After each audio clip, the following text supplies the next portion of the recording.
네, 여러분, 드디어 이 한동훈이 날아갔습니다.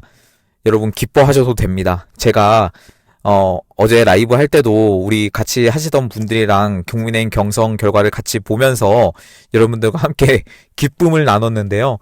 당시에 현장에 계신 분들도 굉장히 기뻐하셨습니다.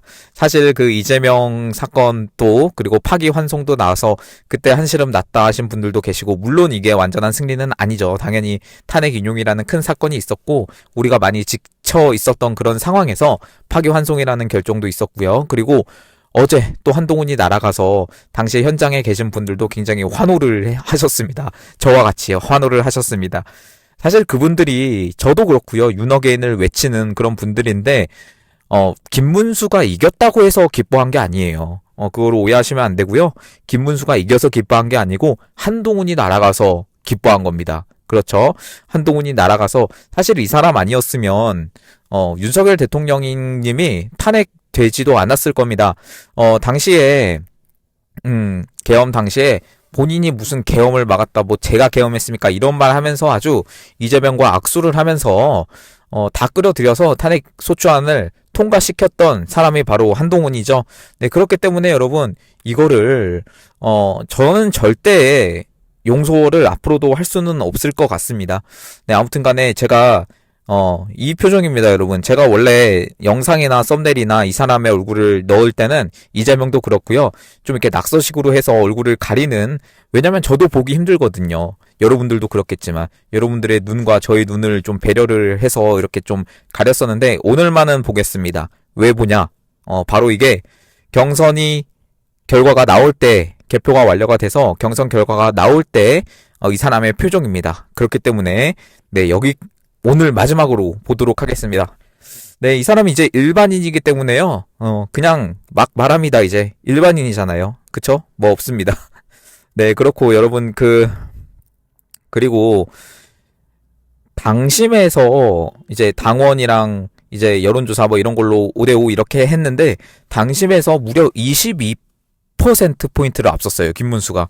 완전히 압도적으로 이긴 거고요. 결론적으로 당심이 결정이 된 거죠. 국민의힘을 지지라고 하긴 좀 뭐하고 윤석열 대통령님을 지지하셨던 분들이 대체적으로 국민의힘을 지지하셨기 때문에 그렇게 받아들여 주시면 좋을 것 같아요. 지금 국민의힘이 좋아서 국민의힘이 잘한다 해서 그렇게 우리가 그 당원으로 있는 게 아니죠. 있을 이유가 있기 때문에 있는 건데, 아무튼 그 윤석열 대통령님을 지지하던 사람들은 당연히 김문수 라는 사람을 찍어서 이 한동훈을 떨어뜨리고자 이렇게 투표를 많이 하신 것 같아요. 당심에서 무려 22%포인트를 앞서서 아주 압도적인 승리를 했고요. 민심에서도, 그러니까 일반 당원이 아닌 민심 일반 여론조사에서도 4%포인트를 우세했다고 합니다. 저는 개인적으로요, 더 압도적으로 이겼어야 된다고 생각합니다. 근데 뭐 민심은 그렇다고 치고, 애초에 저는 당연히 한동훈이 떨어질 거라고 생각했고, 애초에 지금 2강, 이 결승까지 온 것도, 말이 안 된다고 생각을 해요. 사실 1차 컷오프에서 나경원 의원이 떨어질 때부터 굉장히 좀 미심쩍은 그런 그 경선 결과였기 때문에 불안했었긴 했습니다. 저도 그렇고 여러분들도 그렇고. 그런데 결국에는 이렇게 됐습니다. 이렇게 됐고요. 네, 아무튼 간에 한동훈은 이제 그만 봤으면 좋겠습니다. 네, 그만 봤으면 좋겠습니다. 진심입니다. 김상욱 있죠. 김상욱도 민주당에서 과거에 이제 한 며칠 전입니다. 입당 제의를 받았습니다. 도대체 왜, 울산이라는 좋은 동네에서 참, 이렇게 노조는 많지만 제가 또 행진도 갔었고, 정말 시민분들이 좋아요. 울산 시민분들이. 그런데 거기서 이제 김상욱이라는 사람이 나와가지고 참, 울산에, 보기만 하면 진짜 어떻게 한다라고 하는 울산 시민도 많았는데, 이 사람이 민주당에서 입당 제의를 받았는데요. 개인적으로 좀 갔으면 좋겠는데 뭐라고 말했냐면, 진짜 말하는 것도 얄밉습니다. 한동훈이 최종 후보가 되면 국힘에 잔류하겠다 이런 말을 했어요. 자, 최종 후보 안 됐죠. 그러니까 민주당으로 좀 가시고요. 다른 데로 좀 가시든가 탈당을 하시든가 빨리 했으면 좋겠습니다. 사실 이 사람이 윤석열 대통령님의 탄핵이 기각이 되면 죽을 때까지 단식을 한다고 했으나 제가 그걸 진심으로 응원하려고 했거든요. 아주 끝까지 지켜보면서 진짜 죽을 때까지 단식하나 응원하려고 했습니다. 근데 아쉽게도 이 사법부 때문에 그렇게 되지는 못했으나 일단은 좀 저기로 나가시고 이제 다시는 이 사람도 진짜 국민의힘을 제가 응원하는 건 절대 아닙니다, 여러분. 못하죠. 진짜 윤석열 대통령님을 진심으로 응원하시는 분들이라면 국민의힘을 지지할 수는 없을 겁니다. 그러나 일단은 이쪽에 있는 것 자체도 저는 말이 안 된다고 생각하고요. 제발 이 김상욱을 비롯한 한지아, 조경태 등등 많죠? 탄핵 찬성파들은 다른 데로 좀 가시면 좋겠습니다. 당심이 이런데 왜 본인들은 엇나가면서 맨날 중도 타령하면서 당심은 아예 무시하고 이런 식으로 하는지 모르겠습니다. 다 그 친한파잖아요, 친한파. 그리고 제가 정말 그 이해 안 되는 계속해서 댓글을 다십니다. 한동훈을 그 까는 글만 영상이나 그런 걸 말만 하면요. 윤석열 대통령님과 한동훈은 한 몸이고 어쩌고 저쩌고 해가지고 이렇게 소설을 쓰면서 이야기를 만들어내는데 그분들 지금 어떤 심정이신지 좀 물어보고 싶습니다. 진짜로 물어보고 싶어요. 네, 이런 상황입니다. 네. 그리고 김문수와 한덕수가 이제 또 바로 경선 결과가 나오자마자 10분간 통화를 했다고 합니다. 이른 시일 내에 빨리 만나자 라고 해서 지금 한덕수 캠프의 대변인이 이정현이라는 사람이에요. 아실 겁니다. 그래서 이 사람이 3일 어제 바로 전했고요. 후보 직후에 한덕수가 김문수에게 전화를 걸어서 무슨 아주 화기애애하고 좋은 분위기에서 10분간 축하의 말씀과 화답을 하고 이른 시일 내에 보고 싶다. 그래서 김문수도 흔쾌히 그렇게 하자. 이렇게 말을 했다고 합니다. 네, 그럼 그렇습니다. 저는 사실 이제 한동훈 떨어지는 거에만 관심이 있었고요.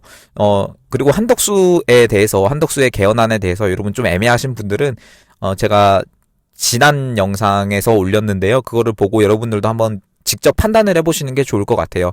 아직 직접적인 말은 안 했지만 어떤 식으로 이게 진행이 될지는 모릅니다. 그렇기 때문에 여러분들도 한번 보시고 판단해 보시면 좋을 것 같고요.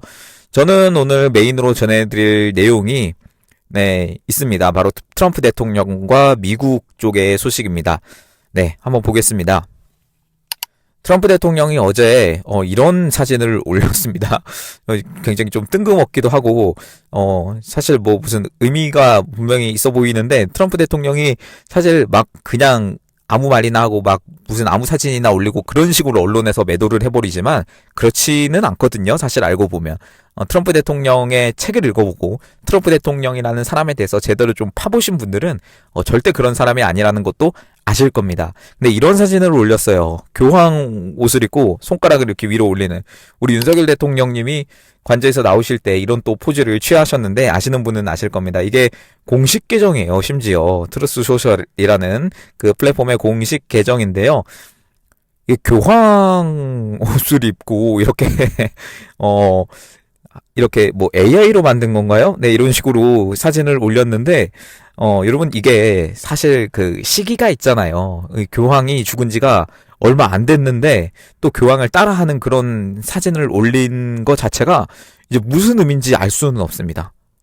왜 본인 공식 계정에 이런 걸 올렸을까? 첫 번째, 그냥 진짜 언론이 말한 것처럼 정신이 이상한 사람이라서 여러분 그렇다고 생각하십니까? 많은 언론들이 그렇게 매도를 하지만 저는 그렇다고 생각 안 합니다. 제가 예상하는 거는요, 트럼프 대통령과 그 측근들이 그들만이 아는 사실이 있고 그 사실에 대한 어떤 확신과 이런 식으로 약간의 티를 내는 거라고나 할까요? 저는 그런 게 있다고 생각합니다. 트럼프의 저 손가락 포즈가 있어요. 저 포즈에 대해서 많은 의미가 있습니다. 여러 가지로 해석되는 언론에서도 이제 해석하는 그런 게 있었는데 이제 정확하게 이거다 이렇게 나온 건 없지만 보통 많은 본인의 주장들이 정말 확실하다 이럴 때 저 포즈를 쓰거든요.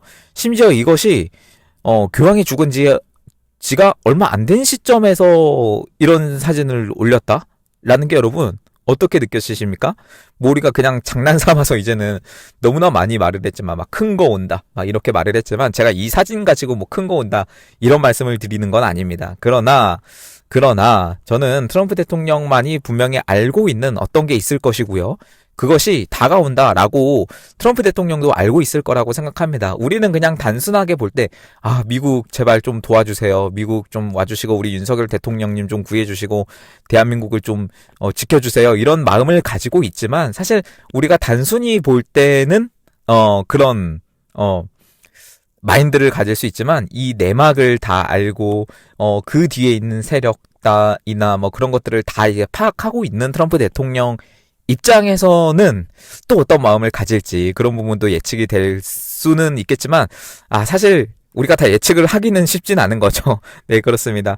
한번 그렇고요. 여러분 이 사진은 그냥 사진이고 트럼프 대통령이 계속해서 언론에 대해서 많이 비판을 하고 이 언론 기강 잡기 이런 거를 하고 있습니다. 뭐 미국뿐만 아니라 뭐 우리나라에서도 정말 많은 이 언론에 대한 문제들이 있는데요. 어제 나온 뉴스입니다. 브레이킹으로 속보로 해서 나왔는데 ABC 뉴스라고 있습니다. ABC 뉴스. 미국에 굉장한 많은 이런 좌파 언론들이 있는데 사실 뭐 이제 뭐 대표적인 좌파 언론이라고 하면 뭐 뉴욕타임스, 뭐 CNN 뭐 그런 게 있겠지만 미국은 이제 그런 게 없어요. 그냥 다 좌파 언론입니다. 진짜로. 폭스뉴스, 뭐 에포크타임스 이런 거 빼면 진짜 다 거의 좌파 언론이에요. 그런데 그 중에서도 이제 ABC 뉴스에서 트럼프가 이제 명예훼손으로 소송을 걸었습니다. 여기뿐만 아니라 많은 곳을 소송을 걸었어요. 그래서 많은 벌금이 좀 매겨질 것이다. 언론사가 휘청휘청할 정도로 큰 벌금이 매겨질 것이다. 이런 의견이 있었는데, 자, 처음으로 나왔습니다. ABC 뉴스가 트럼프에게 결국 패소를 해서 1,500만 달러를 배상하기로 했습니다. 1,500만 달러. 예, 어마어마한 돈을 이제 배상을 하게 됐고요. 사실 이건 뭐 단순히 배상, 뭐 미국의 큰 언론사니까 이 정도 돈 배상할 수 있습니다. 그런데 이걸로 끝날까요? 저는 그렇게 보지는 않습니다. 트럼프가 지금 이 본인의 여론조사를 틀린 대선 전에 많은 이 미국의 언론들이 비등비등하다. 트럼프랑 해리스가. 그리고 그걸 넘어서 해리스가 압도적으로 이길 거다. 막 이런 보도까지 했어요. 여러분 그게 맞았습니까? 아니죠. 완전히 반대로 트럼프가 압도적으로 이긴 대선이었습니다. 이런 상황에서 트럼프가 이제 여론조사로 너네 선동한 거 아니냐라고 해서 소송을 언론사에 다 걸었는데 결국 첫 번째로 이제 빠따를 맞은 언론사가 ABC 뉴스였고요. 결국 패소를 해서 이렇게 벌금을 내게 됐습니다. 트럼프가 앞으로도 더 이렇게 언론사 줄 세우기를 할 거예요. 여러분들도 이거를 좀 지켜봐 주시고요. 우리나라 언론도 마찬가지로 정말 말도 안 되는 소식을 계속해서 내고 있습니다. 여러분 지금 언론이 있습니까 진짜로? 진짜 언론이 있는지 정말 아이러니하고요. 그리고 관세 관련해서도 이런 뉴스가 나왔습니다. 사실 여러분 한국 언론에 대해서 많이 말씀드렸지만 거의 대부분 이 미국의 언론을 좀 베껴 쓰는 그런 경향이 있어요. 근데 미국 언론들이 뭐라고 그랬죠? 거의 다 좌파 언론이라고 했죠. 제목을 이런 식으로 뽑아요. 미중 저쪽이 먼저 연락했다. 관세 협상 두고 기싸움한다. 이거 조선일보인데도 이런 식으로 말을 합니다. TV조선인데도 참 중국 상무부 대변인이 이런 말을 했어요. 미국 측은 최근 관련 부서를 통해 여러 차례 중국 측에 적극적으로 메시지를 보내서 우리와 대화하기를 희망했다. 라고 이렇게 말을 하는데요. 여러분 이거의 내막을 사실 아시는 분들은 미국의 트럼프 대통령이 애초에 관세를 매길 때부터 뭐라고 했냐면 145% 관세를 매길 때부터 뭐라고 했냐면 우리는 열려있고 협상을 하길 원한다. 그래서 협상 테이블로 나와라. 협상을 하면 관세 줄이겠다. 우리가 요구하는 방안을 받아들이면 관세 줄이겠다라고 말했어요. 근데 미국은 계속해서 연락을 해왔던 거죠. 근데 이것 가지고 무슨 저쪽이 먼저 연락했다. 미국이 무슨 저자세로 들어가서 중국에게 먼저 연락했다. 이런 식으로 보도를 해버리면은 안 되죠. 안 됩니다. 그리고 마코 루비오, 이 미 국무장관이죠. 폭스뉴스와 인터뷰에서 무역 갈등과 관련해서 중국과 물밑 협상이 진행되고 있느냐라고 하는 폭스뉴스 앵커의 질문에 중국 측이 접근하고 있다. 그들은 만나고 회담하고 싶어 한다라고 그렇게 말을 했고요. 스콧 베선트 재무장관이 그런 노력에 참여하고 있고 곧 회담이 열릴 것이다 라고 이렇게 밝혔습니다. 여러분, 미국은 계속해서 그냥 관세 매기고 아예 무시, 이게 아니고 중국 측과 협상을 하려고 했어요. 그러나 중국 측이 그것을 받아들이냐 안 받아들이냐는 다른 문제였고, 그들이 물밑으로 계속 들어와서 이제 조용히 관세를 철회하는 부분도 있었고요. 반도체 분야에 있어서는, 또 다른 분야에 있어서도 계속해서 본인들은 절대 미국과 협상하지 않는다, 뭐 대외적으로는 이렇게 말을 하면서 뒤에 가서는 조용히 관세를 없애는, 이건 약간 저자세의 외교를 보여왔었단 말이죠. 그런데 언론이 이런 식으로 보도를 해버리면 무슨 그 트럼프가 굴복하는 것 마냥 이렇게 보일 수밖에 없는데 왜 이렇게 하는지 모르겠습니다. 자, 그래서 폭스뉴스에서 어제 나온 겁니다. 중국이 관세 인하를 위해서 트럼프 행정부와 협상에 열려있다고 외교부에서 발표를 했습니다. 어제 아까 말씀드린 그 내용과 일맥상통한 내용인데요. 결국에는 저는 이들이 태도가 바뀐 거라고 생각해요.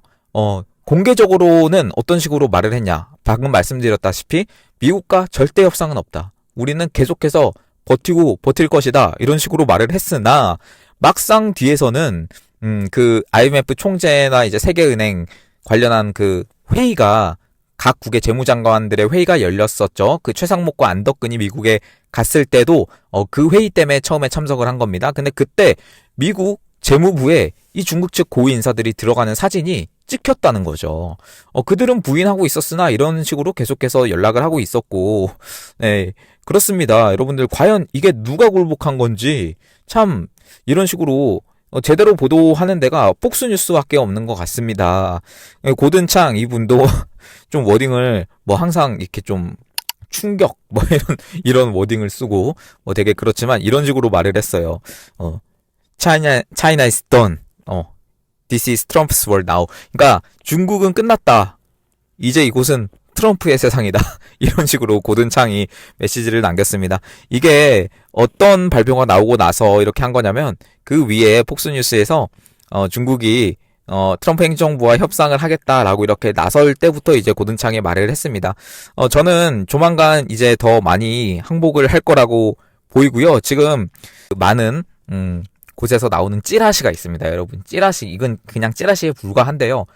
그러나 단순히 찌라시라고도 볼 수 없는 게 이 중국 내 상황이 굉장히 안 좋은 거 여러분 아실 겁니다. 내부적으로 경제가 굉장히 힘들어요. 진짜 제가 굉장히 힘들어요 라고 말을 하지만 그것보다 여러분 현실이 더 힘든 게 지금 그쪽입니다. 그래서 그 핑진시 쪽에 좀 실각의 위험도 있고요. 그래서 트럼프 행정부와 관세를 협상하자고 하는 쪽이 오히려 핑진시 쪽이 아니라 그 반대 세력이 트럼프와 협상을 하려고 한다. 예를 들어서 장유샤 쪽. 이 사람이 그 트럼프에 대항하는 어떤 새로운 그런 세력인데, 새로운 건 아니고 기존의 그 권력 구조였는데요. 약간 대척점에 있었던 사람이죠. 이 사람이 오히려 나서서 핑진시를 이제 제끼고 트럼프와 대화를 하려고 한다라고 하는 그런 찌라시 아닌 찌라시들이 계속해서 나오고 있습니다. 여러분들을 이거에 대해서는 좀 한 영상을 통틀어서 말씀드려야 될 정도로 긴 내용인데요. 아무튼간 지금 미국도 계속해서 경제나 이런 부분이 고율의 관세를 매기면 당연히 미국 내 물가가 올라가고 막 이런 문제점이 있었습니다. 그래서 많은 곳에서 좀 트럼프를 비판하기도 하고 했었는데, 이거에 대해서 트럼프가 지금은 전환기이고 미국 역사상 최고의 경기를 맞이할 것이라고 말했습니다. 경기 불황이냐 이런 식으로 물어봤어요. 왜냐하면 물가가 너무 오르니까. 고율의 관세를 매기면 미국에 지금 중국산 제품이 엄청나게 많기 때문에 이 관세를 매기면 결국 물가가 오르면 또 소비자들이 그걸 또 부담하게 되고, 이런 경제적인 구조가 있습니다. 그래서 이거에 대해서 물어보는 질문이 있었습니다. 에서 MBC 아니고요. 미국의 NBC 언론에서 이렇게 물어봤는데, 결론적으로는 단기적으로는 좀 그런 경향이 있을 수 있지만 장기적으로는 괜찮을 것이다. 지금은 전환기일 뿐 모든 게 괜찮다. 우리는 굉장히 잘 해낼 것이고 무엇이든 발생할 수는 있겠지만 우리 역사상 최고의 경제를 맞게 될 것이다. 월가의 또 다른 사람들은 우리가 역사상 최고 경제 시기를 맞이하게 될 것이라고 말하는데 왜 이에 대해서는 이야기하지 않느냐라고 또 비판을 하기도 했습니다. 월가에서 그러니까 월스트리트라고 해서 그 미국의 경제 쪽에서 굉장히 좀 중심가죠. 그곳에서 관세 정책으로 이 경기가 좀 불황이 올 거다라고 많은 곳에서 예측을 했기 때문에 이런 거에 대해서 트럼프 대통령이 대답을 한 겁니다. 네, 여러분 아무튼 간에 지금 이런 식으로 관세가 진행이 되고 있고요. 중국이 이제 본격적으로 협상에 나가면서 트럼프가 요구하는 거가 있었어요. 중국 시장 개방해라. 이거였습니다. 지금 너무나 폐쇄적인 그런 구조를 가지고 있기 때문에 미국 기업이 중국에 들어간다라고 했을 때 여러분 그 당에 중국은 당이 장악하고 있죠. 그 당의 영향력이 굉장히 축소될 수 있는 그런 시스템을 트럼프가 노린 게 아닌가 싶습니다. 이거는 조금 더 길게 말씀드려야 돼요. 그래서 오늘은 여기까지 말씀드리도록 하고요. 지금 더 상황이 재밌어질 것 같습니다. 그리고 이재명 관련해서도 15일 날 1차 공판이 잡혔죠. 이것도 관심 있게 지켜보고 있고요. 그 전에 후보 등록을 마쳐야 되기 때문에 민주당 입장에서도 결정을 하지 않을까 싶습니다. 근데 뭐 일단은 나오는 거는 뭐 후보 등록 은 당연히 이재명이고 뭐 절대 교체 없고 당선돼도 그 형사재판이랑 그런 상관없게끔 뭐 법을 바꾼다 뭐 이런 식으로 하고 있습니다. 뭐 예상대로죠. 바뀌지 않는 그들입니다. 네, 여러분 그래서 다음 영상에서 또 만나보도록 하고요. 네, 여러분 계속해서 제가 행진하고 이렇게 다니고 있습니다. 이 우파 유튜브들의 그 알고리즘 탄핵이 제가 볼 땐 좀 요일별로 또 바뀌고 있다라는 그런 생각이 들어요. 특히 금토의 공격이 좀 많이 들어옵니다. 여러분들 지켜봐 주시고요. 도움 좀 부탁드리겠습니다. 이 우파 유튜브 생태계를 지켜야만 우리가 또 앞으로 나갈 수 있을 그 힘이 있기 때문에 제가 항상 고정 댓글에 멤버십이랑 이렇게 달아놓습니다. 멤버십 가입 부탁드리고요. 그리고 개인적으로 계좌 후원해주신 분들 정말 감사드립니다. 그분들 덕분에 제가 이렇게 행진도 매일 하고 라이브도 하고 또 영상도 이렇게 여러분들께 전해드릴 수 있는 것 같아요. 네, 마지막으로 영상 하단 참고 부탁드리고요. 오늘 방송 여기서 마치도록 하겠습니다. 감사합니다.